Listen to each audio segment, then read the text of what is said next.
Whether we're talking about painting or sports or meditating, mastery isn't just about skill building. It's about sticking with it for the long haul. And in this video, I'm going to talk about a tool that I don't see talked about in the painting world that keeps you on the path to mastery long enough for you to actually get there. So if you're serious about mastering painterly portraits and creating stunning oil paintings with loose brushwork, keep watching. If you've watched my videos for any length of time, you've probably heard me talk about a number of different tools and exercises that my students and I have used to be able to seriously level up our paintings. And those tools are great. I love them. But here's the thing. Painting isn't about just one trick that's going to give you a breakthrough. The reality is that we love painting because it's the kind of thing that takes decades to master. It's not to say that we can't make tremendous progress in just a few weeks or a few years with the right teacher, but most of us are in this because we want to do this for the long haul. We want to have a journey over that long haul that we find rewarding and where we see ourselves growing continuously. So today, I'm not going to focus on a simple one exercise or one simple tool that you can implement one time to help you see a short-term breakthrough in your work. Instead, I want to talk about my mindset strategy or secret weapon to be able to stick with this in the long haul and to keep making progress for that entire journey. It was the same strategy I used while painting this portrait from life during a recent eStoke Studio live stream. The strategy is something I talk about with my students often because I want to train them to be able to think like the kind of painter they want to become so that they don't need to come to me when they're stuck on the drawing or they're having trouble with their values. Don't get me wrong, I'm here to help, and troubleshooting paintings with my students is a big part of what I do. But I don't want them to need me in the long run, because if they did, well, that wouldn't make me a very effective teacher, and certainly not an effective mentor or coach. And this brings me to the heart of the matter. As painters, we need a strategy to help us think the way that painters who are better than us think. To do this, I like to actually imagine exactly who that painter is. To illustrate what I mean with an example, I'm actually going to take a step aside from art for a second, and I'm going to talk about dancing. So I'm a competitive dancer for fun, and I have been for the past decade of my life. And despite the fact that I'm here on YouTube, I am an incredibly shy person, and I'm also incredibly shy when it comes to dancing. And that was especially true when I first started. The idea of going up on stage was overwhelming. And so after I'd been dancing for a little while, and I was looking to go from a pretty good beginner to a more serious competitor, I realized that I needed to step up my game. I had these dancers that I would watch who were my idols. They seemed to exude the kind of confidence that I wanted to embody. Or maybe they had the character or the spunk that seemed to just come effortlessly to them. And one of my biggest breakthroughs in my dancing came when I started to just try to embody those dancers. When I would step out onto the competition floor or when I would walk into the studio for practice, I would actually call myself by a different name. Even if I felt self-conscious practicing something, I would try to remind myself that this dancer that I'm embodying for this time wouldn't be self-conscious about this.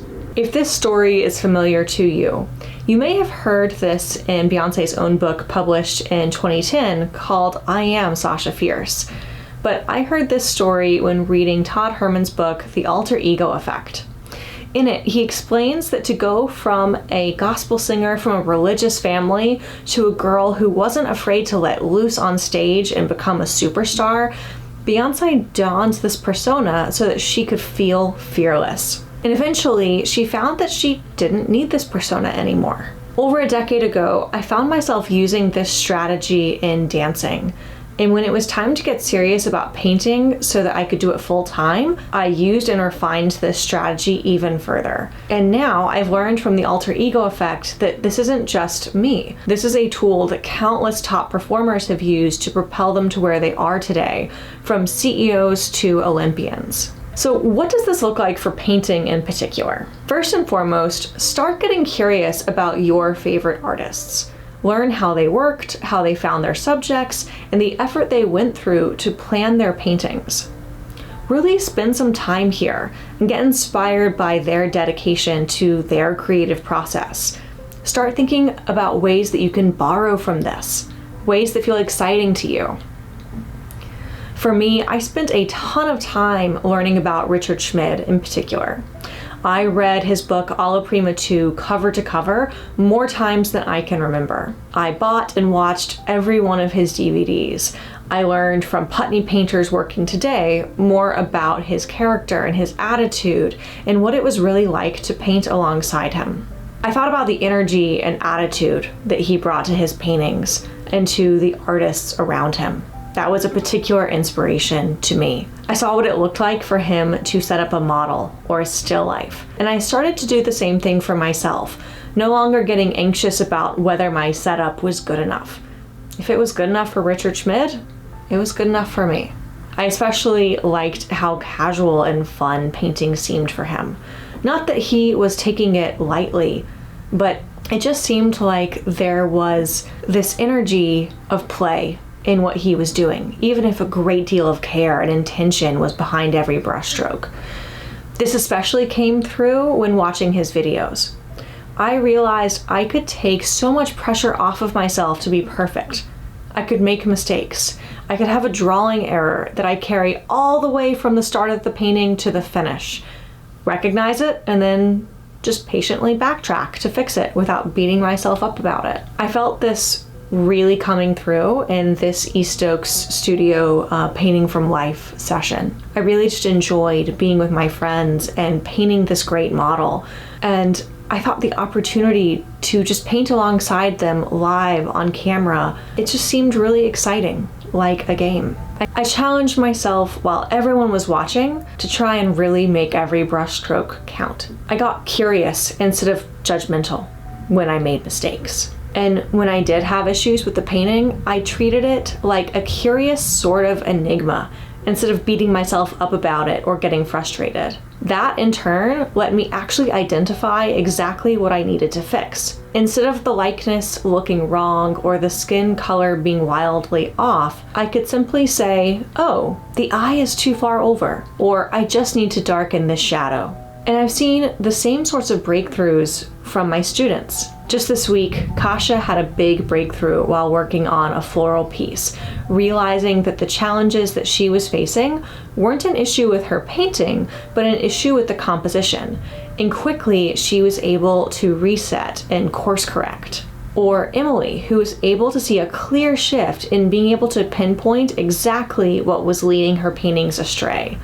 Or John, a self-proclaimed perfection junkie who was able to reset his mindset to focus on his long-term growth instead of the outcome of a single painting. When I see students thinking like this, I know that they will reach their goals, because if you're curious and consistent enough, you will learn the things that you need to do differently, and you'll stick with the journey long enough to reach the destination. Donning that alter ego also does a lot to help us reconnect with a sense of fun, just like it did for me in this painting.